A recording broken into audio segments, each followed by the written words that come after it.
Hey friend, it's Will from EDM Tips, and I'd like to introduce you to the Start to Finish Future House course. So in this course you are going to learn how to produce a full track from scratch, from a blank door to a finished, fully mastered track ready for release on Beatport, Spotify, Apple Music, whatever.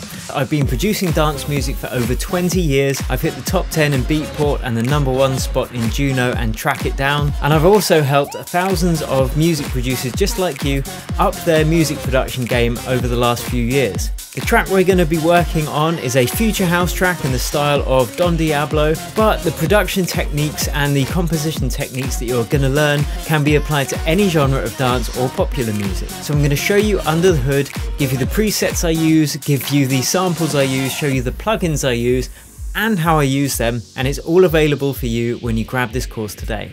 So before we get stuck in, I'd like to go through what we're going to cover in this course and how you can get the most out of it. So we're going to be going through the techniques I use for creating a future house track from start to finish, including generating the ideas, writing the chord progressions and melodies, workflow, composition and arrangement tips, choosing and creating the sounds we use, and mixing and mastering tips for getting the finished track lovely and clear and loud and wide and punchy without mud in the mix. Now the course is structured into 5 modules. One is getting started, and that's when we go into setting up a template for your door.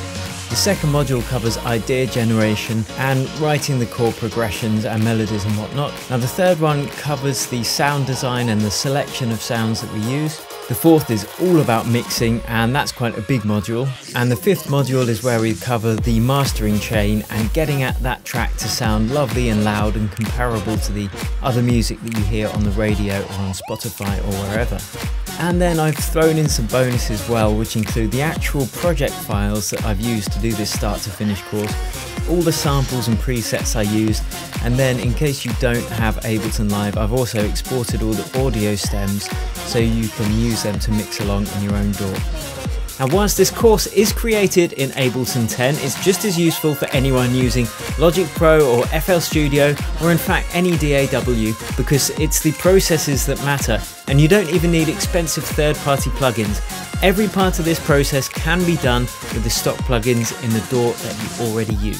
I'm really excited that you've decided to join me for this course, so without further ado, let's hop into the first module and get this track written.